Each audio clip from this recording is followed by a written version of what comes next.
kifupi tunaingia katika somo letu fupi linalosema sawa, chumvi iwashayo moto wa Mungu. Yes. Kuteketeza miungu ya kigeni. Amina. Bwana Yesu Kristo atusaidie sana. Amina sana. Chumvi iwashayo moto. Sawa.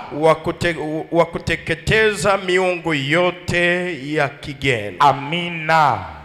Chumvi ya leo ni chumvi ya tofauti kabisa. Amen. Ambayo umekuwa ukichukua iitwayo chumvi ya moto. Amina. Hii ni chumvi ya moto wa Mungu. Sawa. Ambayo kazi yake ni kuteketeza moto wote wa miungu ya kigeni. Amina. Hautaki kuitika, lazima utakuwa una matatizo. Kitabu kile cha Luka sura ile ya 12 na mstari wa 49 naomba tusome. Kitabu cha Luka mtakatifu sura ya 12 ndio na mstari wake wa 49 ndio ninasoma kwa jina lake Bwana Yesu. Nimekuja kutupa moto duniani. Na ukiwa umekwisha washwa, na kama moto utakuwa umeshawashwa, ni nini nitakalo zaidi? Ni kitu gani ninachokitaka zaidi? Bwana Yesu atusaidie sana. Amina. Chumvi ya moto. Sawa. Kitabu cha Marko 9 na mstari wa 49. Kitabu cha Marko sura ya 9 na mstari wa 49 ninasoma kwa jina la Yesu. Ndio. Kwa sababu kila mtu atatiwa chumvi kwa moto. Kila mtu atatiwa chumvi kwa moto. Mstari wa 50. Ndio. Chumvi ni njema. Chumvi ni nzuri. Lakini chumvi ikiwa si chumvi tena. Kama chumvi ikiwa si chumvi tena, mtaitia nini ikolee? Itatiwa nini ili iweze kukolea? Muwe na chumvi ndani yenu. Muwe na chumvi ndani yenu. Mkakae kwa amani ninyi kwa ninyi. Ili mkae kwa amani ninyi kwa ninyi. Amen. Bwana Yesu Kristo aliye Mungu mkuu na nuru halisi atusaidie sana. Amina sana. Na yeye mwenyewe alibarikie neno lake. Ongeza makofi sasa kwa Yesu Kristo aliye Mungu mkuu na nuru halisi. Amina. Tuko kwenye mwezi wa 6. Sawa. Na leo bila shaka ni siku ya 10. Amen. Ya mwezi wa 6. Yes. Sema amina ya radi na ubarikiwe sana. Amina. Nambari 6 ikiwa inasimama kama namba ya mwanadamu. Oh yes. Ambapo mwanadamu aliumbwa siku ya 6. Amina. Mungu akupatie namba kama umekosa namba katika dunia hii. Amen. Sema amina na ubarikiwe sana. Changamoto tulionayo duniani ni ya kukosa namba. Na Yesu Kristo wakati alipozaliwa alikuta nafasi zote za namba za duniani zimeshikiliwa. Oh yes. Na maandiko yanasema alikuta vyumba vya wageni vimejaa. Sawa.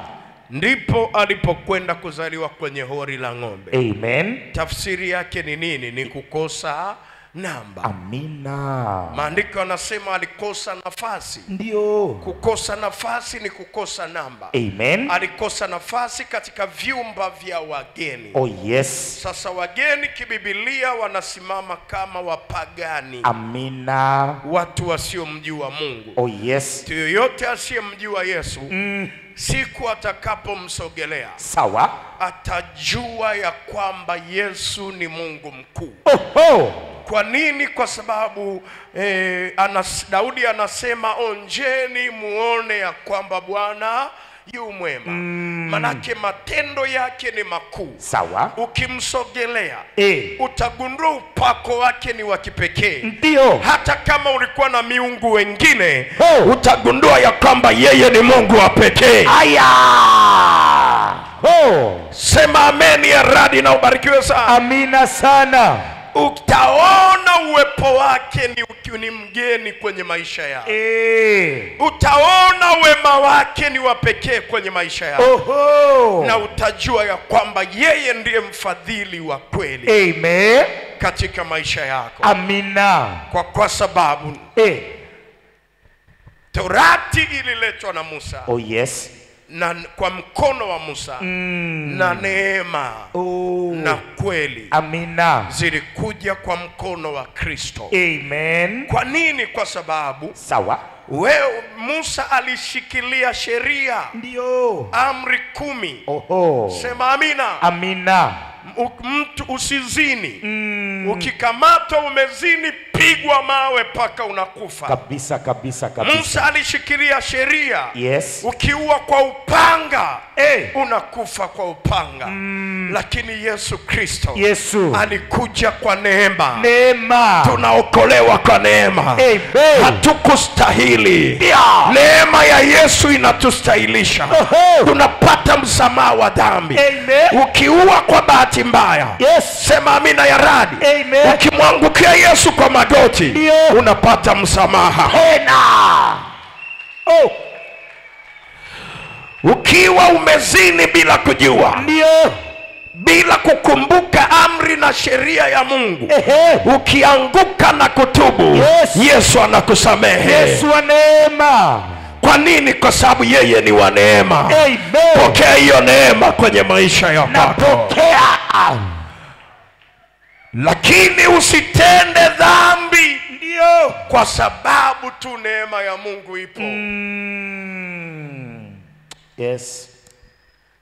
Neema ya Mungu inafanya kazi. Sawa. Kwa wale watu wanaoiheshimu. Amina. Kwamba nimeokolewa kwa neema.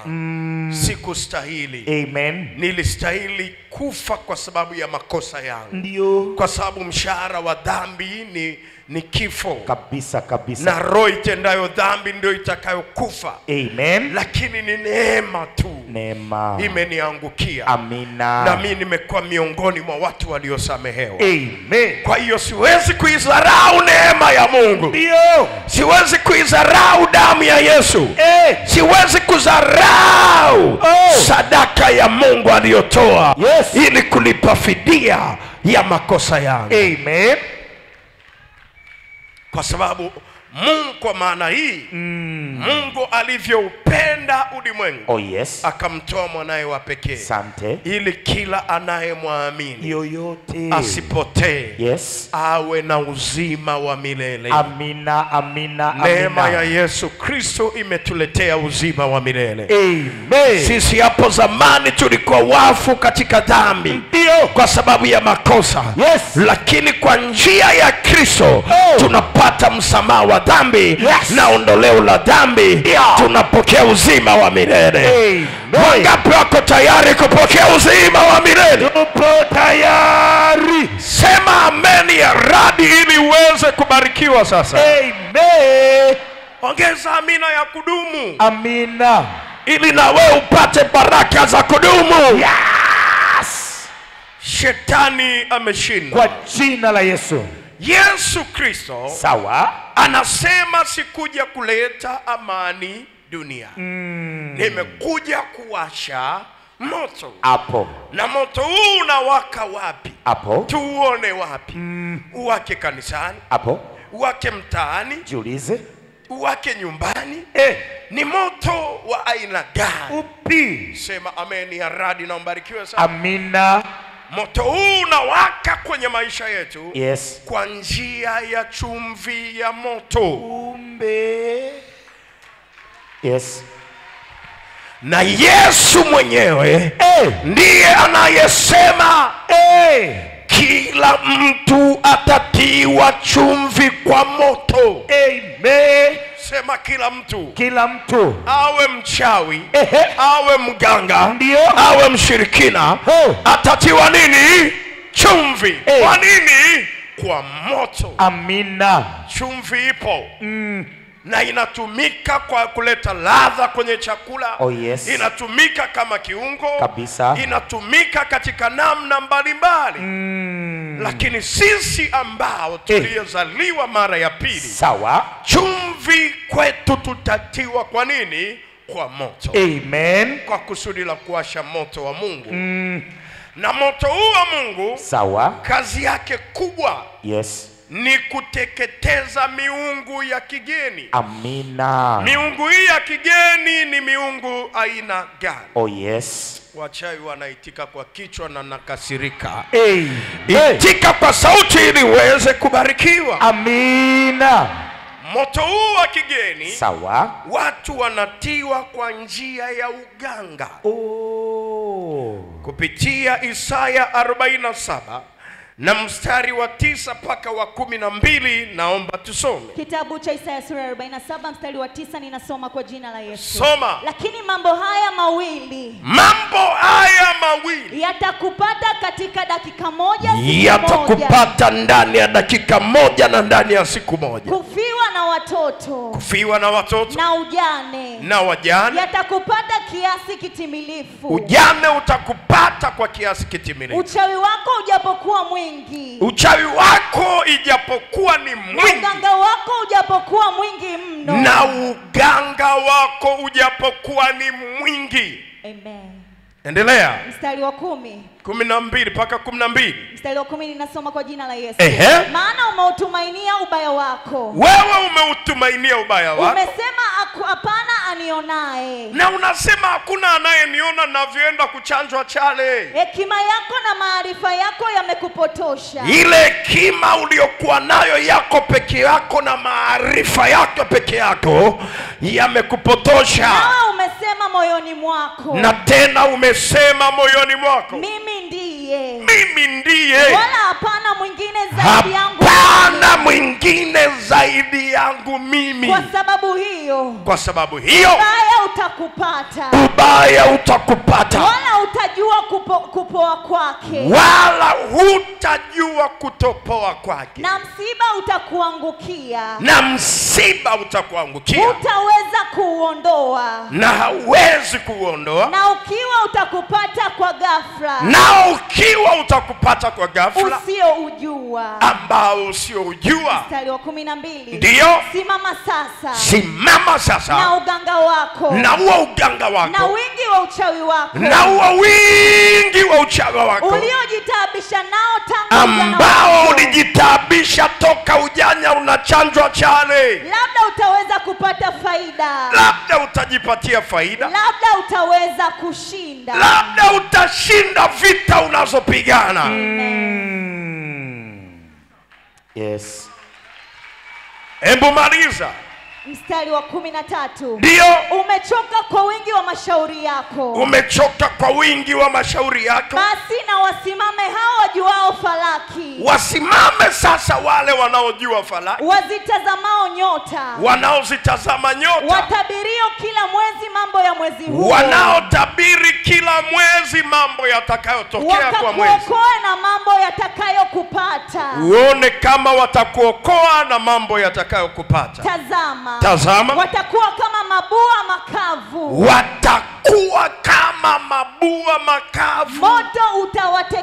Moto utawateketeza. Hawatajiokoa na nguvu ya mwali wa moto. Hawawezi kujiokoa na nguvu ya mwali wa moto. Moto wawakie leo ama tuwaache hivyo hivyo? Wawakie leo. Leo tunagawa chumvi ya moto. Wewe na moto huu ni kushughulika na miungu ya kigeni. Miungu ya kigeni ni ipi? Ni miungu ya waganga wa makabila mengine. Uliowafuata kutafuta msaada kwao. Wakakuchanja chale katika mwili. Ama wakakufanyia tambiko. Ama wakakufanyia maagano. Ama wakakufanyia makafara. Ama wakakufanyia utabiri. Wakakupigia bao. Wanakuchunguzia mambo za maisha yako. Huu ni ubatili. Na ni uasi mbele za Mungu. Amina. Mwandishi anasema zamani za upumbavu wetu na ujinga wetu. Ndio. Mungu alijifanya kama haoni. Ndio. Lakini kwa kweli tulijiingiza kwenye maagano na changamoto ambayo tulionayo sasa hivi. Sawa. Sio uchawi unaosumbua watu. Wachawi kwako walishageuka kama mavumbi katikati ya upepo. Oho. Kinachotusumbua makanisani, sawa, ni mchale ulizochanjwa kwenda kuchanjwa chale kwa miungu ya makabila mengine. Ndio. Wewe una kabila lako. Sawa. Au niitikie, lazima watakuwa wamekuloga. Amina. Wewe una kabila lako. Sema amen ya radi. Amen. Wewe una ukoo wako. Oh yes. Na huko ndiko Mungu alikokupitisha. Amen. Akiwa anajua angalau kuna unafuu. Yes. Wa wewe kupenya na kwenda kutimiza ndoto, hatima, maono ama kusudi lake. Amina. Kwenye maisha yao. Amen. Shetani ameshindwa. Kwa jina la Yesu. Narudia tena, shetani ameshindwa. Kwa jina la Yesu. Nasema narudia tena, shetani ameshindwa. Mungu anapokupitisha kwenye kabila fulani. Sawa. Na wewe mwenyewe wakati mlishauriana kule mbinguni. Ni mtume nani? Naye ni nani? Yes. Atakaye kwenda kwa ajili yetu. Amen. Ulinyosha kidole ukasema nitume mimi Bwana. Utapitia wapi? Uchagani? Hapo ndio naona nina uwezo wa kupambana na uganga na uchawi ulioko pale. Amen. Nikawakatilia mbali katika zamu yangu. Yes. Na ukamhakikishia Mungu kwenye zamu yangu hakuna anayepindua. Yes. Kwa namna navyo watazama, ndio nikitazama mizimu ya mababu, oho, nikitazama wachawi wabeba mikoba, nikitazama majeshi yote ya pepo wabaya, ndio sioni anayeweza kunisumbua pale.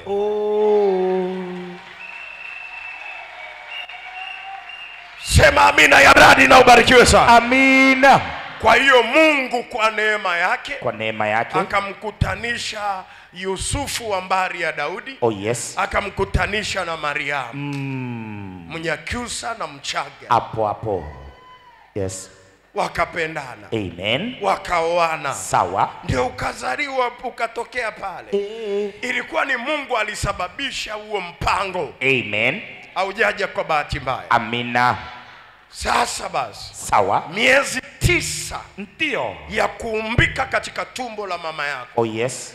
Katika ukuaji wa mimba, wataalamu wa kifamilia, yes, adui wa njiani, ndio adui za mtu ni watu wa nyumbani. Katika process ya kutengeneza kile kiumbe, sawa, kukamilisha kile kinyama na damu, kile kiudongo, ndio kilichoungana kwenye tumbo la mama, hapo ndipo vita ilianzia. Hapo nani anakuja? Anakuja kufanya nini? Hapo amekusudiwa nini? Oh yes. Mungu ana mipango gani juu yake? Amina. Ametumwa nini kwenye uko? Oh yes. Katumwa nini kitaifa? Katumwa nini kwa makabila 132? Yes. Katumwa nini kwenye kabila lao la Wangoni?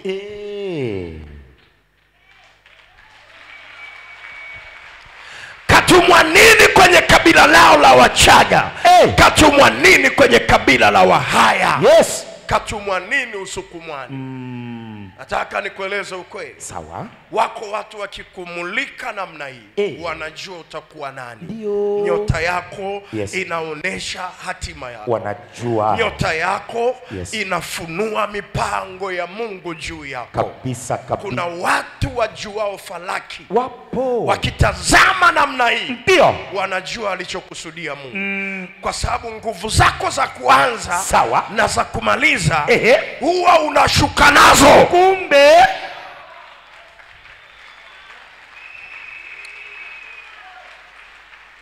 hawaelewi kitu unachosema. Amen. Hatima ya Israeli ilianzia mimbani. Oho. Mimba ilianza vurugu. Yes. Inamtesa Rebeka. Amina.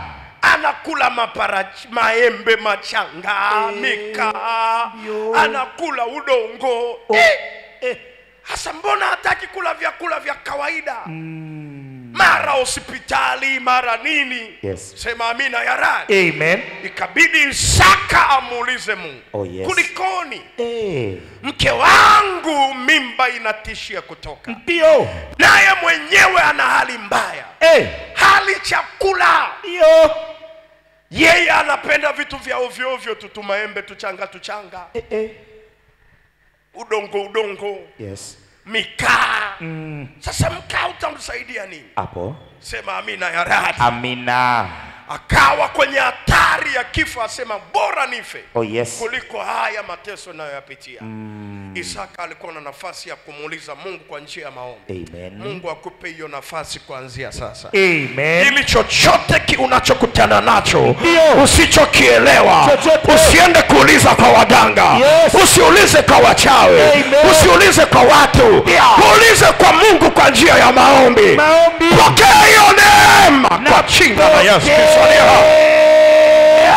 Kuanzia leo Mungu awe rafiki wako wa kwanza. Amina. Akufanyie wepesi. Kama anavyokupa ndoto, Ndio. akupe na tafsiri zake. Amen. Akupe na maana ya ndoto zake. Piga sauti, sema imekuwa tayari. Imekuwa tayari. Hapo ndipo Isaka akamuuliza Mungu. Oh, yes. Mungu akamwambia, ndani ya tumbo la Rebeka Amen. kuna mataifa makubwa mawili. Amina. Yes. Kwanza, Yes. ndani ya tumbo lako Sawa. mdogo atakuwa mkuu. Oh, yes.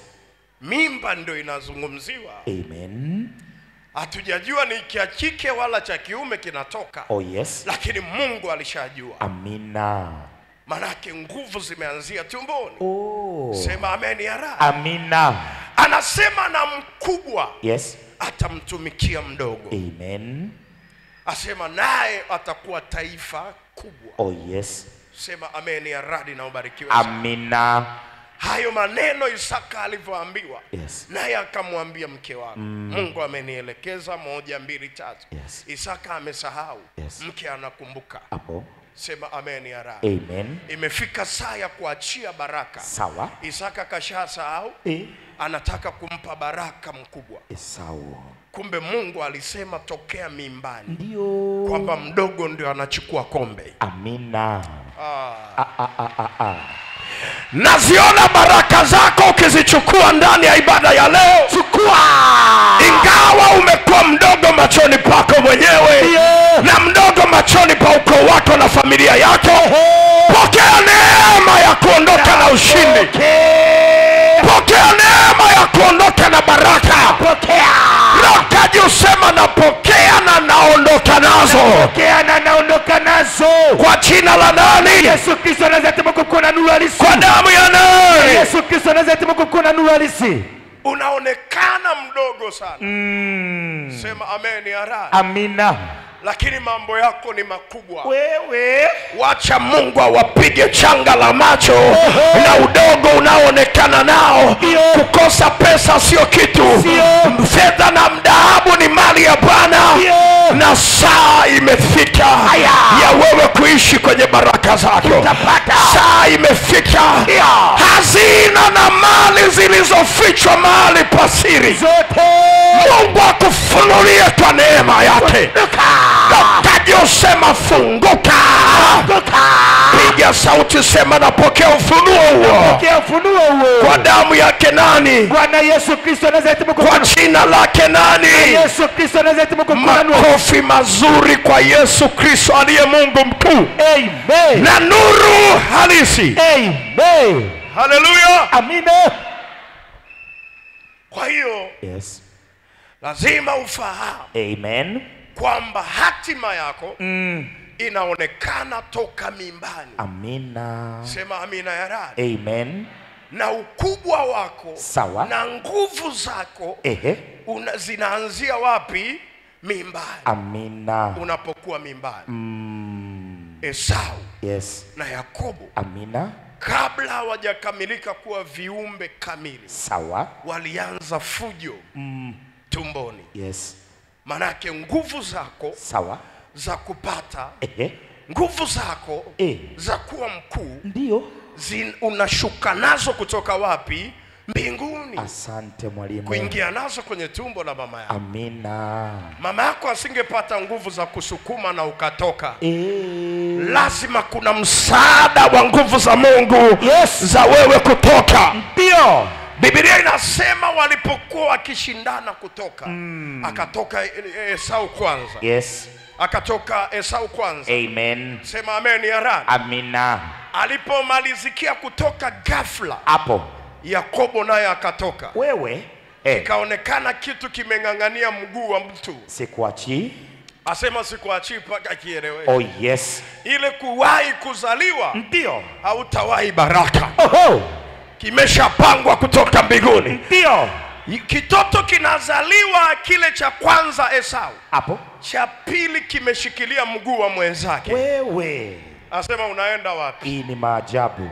Yes. Hayo ni maajabu ambayo hayajawahi kutokea. Kabisa kabisa. Mtoto mchanga hawezi kushika kitu. Hawezi. Lakini Yakobo alishikilia mguu wa ndugu yake, asema rudi wewe. Na kwa sababu mguu ndio ambao unaopiga hatua. Ndio. Kwa ajili ya kuelekea kwenye hatima. Amen. Hawezi kuelewa kitu nachosema. Mtu akikukamata mguu wako, hapo amekamata hatima ya kabisa kabisa. Unakokwenda uendi. Unakuwa umenasa mahali. Ndio. Unakuwa umezama mahali. Unakuwa umefungiwa mahali. Ndio. Na leo kwa moto wa chumvi ya leo, yoyote aliyekukamatia mahali mguu wako, atawashia kwa moto wa Yesu Kristo. Kuna moto utawaka leo. Washa. Kupitia chumvi ya moto. Washa. Yoyote aliyekamata mguu wako ili usipige hatua za kuiendea kesho yako, kuiendea hatima yako iliyoamriwa na Mungu, sema alipuke na kuyeyuka. Alipuke na kuyeyuka kwa damu ya nani? Yesu Kristo Nazareti mkuku na nuru. Kwa jina la nani? Yesu Kristo Nazareti mkuku. Ningependa nikutangazie leo ya kwamba moto ndio hukumu ya mashetani. Mashetani yoyote yanayokamata hatua za maisha yako, ninayawashia moto huu kwa jina la Yesu Kristo. Nasema yatakuachia. Napiga sauti nasema yatakuachia. Piga moto moto. Yes. Sema yaachie kwa damu ya Yesu Kristo. Yaachie kwa damu ya Yesu Kristo. Wote tunafahamu mwezi huu wa 6. Amen. Mungu ametupa maelekezo ya kutoka katika nyumba ya utumwa. Amen. Na washukuru wote mlioingia pamoja nasi katika maombi ya kufunga. Amina. Na leo hauko tena nyumba ya utumwa. Wale wamekuwa wakiota ndoto. Ndio. Mahali uliwahi kuishi zamani. Sema amina ya radi. Amen. Mahali uliwahi kusoma zamani. Amen. Kila unavyopambana upige hatua, ndoto zako zinakuonesha kuna mahali hatua zako zilikamatwa. Yes. Kwa kupitia njozi zako. Amen. Amina ndogo, tafuta kona ingine. Amen. Shetani ameshindwa kwa jina la Yesu. Na hii inaonesha ni vita ya nyoka. Kwamba alipewa uadui na vita yake ilielekezwa kwenye kisigino cha mguu. Yes. Nimeweka uadui ndio kati ya mwanamke na uzao wa mwanamke na uzao wa nyoka. Amina. Uzao wa mwanamke utauponda uzao wa nyoka kichwa. Yes. Na uzao wa nyoka utaugonga uzao wa mwanamke kisigino. Amina. Kisigino ni mguu wako. Mahali unakanyagia ili uweze kuchukua hatua ya kusonga mbele. Yes. Ili upate nguvu ya kupiga hatua. Amen. Wachawi wanafanya hivi tu, sielewi wameelewa ama ni shida iko wapi. Moto leo lazima uwake, hata ukitikisa kichwa. Amen. Hata ukisikitika uwake, ama tuache hivyo hivyo. kuna namna moto utawaka kwa namna ya tofauti leo. Amen. Sema amina ya radi na Yesu akusaidie. Amina. Nasikitishwa na wewe kutokupiga hatua za maisha yako. Kwa nini umenasa? Kwa nini? Kwa nini umekwamia mahali? Jiulize. Shetani ameshinda. Kwa jina la Yesu. Watu wengi sana, sawa, ndani ya familia yao kuna uadui wa kutosha. Upo. Ndani ya familia kulikuwa na wabibi, ni kweli, kulikuwa na wababu, oh yes, ambao wana chimba mizizi, wana aina ya mikoba fulani ndio katika familia, oh yes, ambao walikuwa wanaenda kuulizwa matukio yanayotokea katika familia yasiyoeleweka. Yes. Sema amina ya raha. Amina. Kwa sababu walikuwa na viashiria vya mikoba ya mizimu na uganga, ya utabiri, ya uganga na ya uchawi katika familia. Walikuwa navyo. Hawaelewi ninachosema. Amen. Walikuwepo katika familia. Amen. Kwamba mtoto anapougua, sawa, unaambiwa nenda kwa mama fulani ana majani ya kumpa, mpa majani, sio anamtemea mate, sio anamchanja, oh yes, anamfanya vipi, yes, mtoto yule anakuwa sawa sawa. Hapo sasa usifikiri umekuwa sawa sawa, maana maisha hayajawa sawa. Bado. Yes. Homa ilikuacha, maisha yamekuacha. Hapana. Huwezi kusema kwamba ulisaidiwa. Ulipewa panado ya kupoza makali. Kumbe utakapokuwa umekomaa akili ujipambanie mwenyewe. Kwa sababu kama hawa wenye mikoba ya uganga hii, yes, wanaobashiri katika familia, amen, na uchawi, wengine walikuwa wazee wa mila. Ndio. Yes. Kuna matukio yakitokea, wana uwezo wa kusoma mbuzi wakamsimamisha, wakamsomea kimila paka akawa na dalili zinazoonekana, oh yes, zinazoashiria nguvu ya mizimu. Amen. Na walikuwa na uwezo wa kusoma utumbo, ndio, wa mbuzi. Yes. Wakiuangalia namna hii ule utumbo, wanajua kuna matukio yatatokea kwenye hii familia. Kama ikifo kinaendelea ama kitabaki, oh yes, ama kitakuwepo. Amen. Kwa kuangalia utumbo. Amen. Sema amen ya radi. Amina. Hautaki kuitika kama vile hauelewi. Amen. Unajua shida yako ni kujitoa fahamu. Hapo. Au umezaliwa Muhimbili. Hapo. Ile kuzaliwa Muhimbili hakuzuii mila za kwenu. Mizimu iko pale pale. Oh. Kisha zaliwa mara ya pili, ndio, na Yesu Kristo. Pambana na misingi ya uchawi yote, na misingi ya uganga, ndio, ya kwenu. Pambana nayo. La sivyo, nataka nikuhakikishie, yes, haikanushiki, sawa, kwamba waliokufa kwenye familia yenu ni wengi kuliko walio hai. Kabisa kabisa kabisa. Haikanushiki. Haikanushiki. Matuta yaliyofunika, yes, watu wengi kwenye familia yenu, oh yes, kwenye ukoo, ni mengi kuliko watu walio hai. Kabisa kabisa. Katika historia yenu hamkutokea kwa babu wa jana. Kuna cheni iko huko nyuma ambao hukuona sura zao wala hukuwajua, lakini ndio msingi wa familia yenu na ukoo wenu. Hapo wachawi lazima wananungunika, kwa sababu hapo kwenye mizimu ndio siri ya uchawi na uganga. Hapo ili kujificha. oh yes, Shetani ameshindwa kwa jina la Yesu. Kule unakoangaishwa na unakutana na watu, unaumwa, hali mbaya, yes, mazingira magumu, matukio ambao ni magumu, ndio, kifafa, yes, kichaa, utaira, uvutaji wa bangi, ndio, ulevi, ujambazi, oh yes, ukaaba, ndio, mtu havikuti ukubwani. Ni roho zilizoko ndani ya familia. Zipo.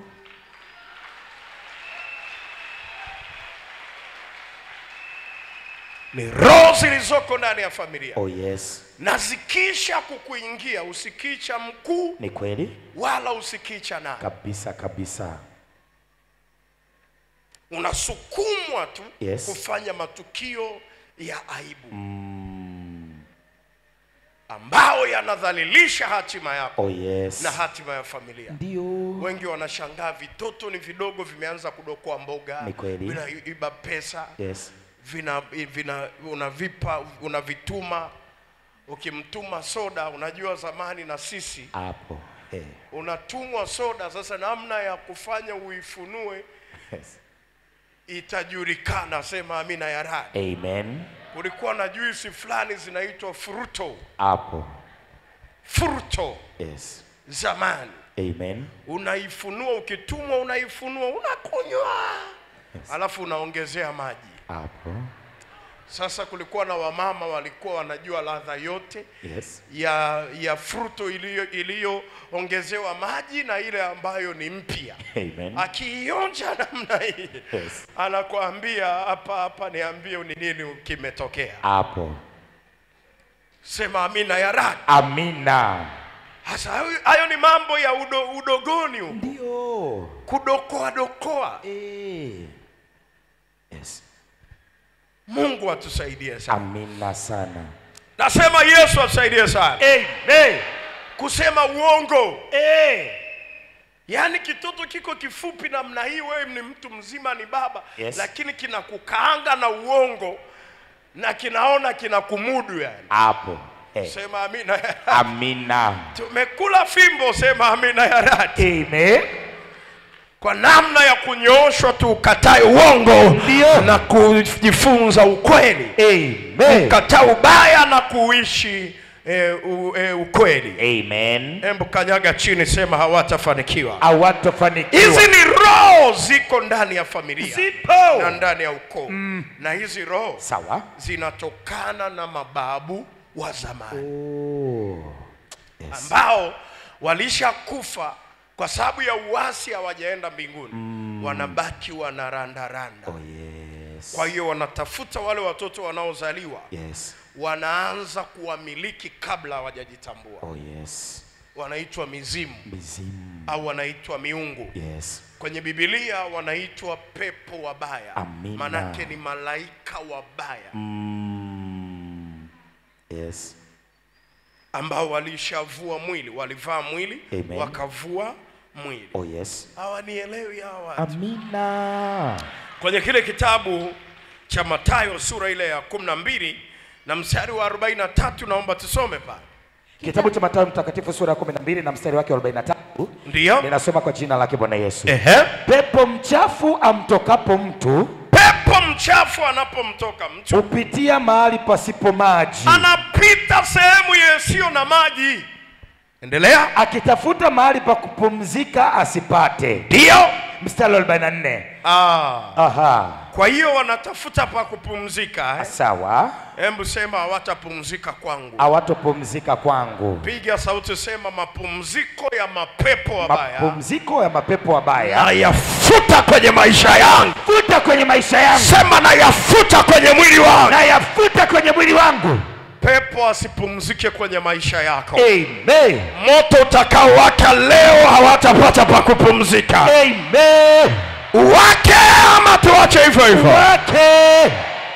Hawezi kupata pa kupumzika. Oh yes. Kwa sababu Zaburi anasema, sawa, Mungu yeye anawageuza malaika zake kuwa pepo na watumishi wake kuwa miali ya moto. Amen. Malaika walioasi waligeuka kuwa nini? Pepo. Oh yes. Na watumishi waliokubali kuzaliwa mara ya pili, amen, wanageuka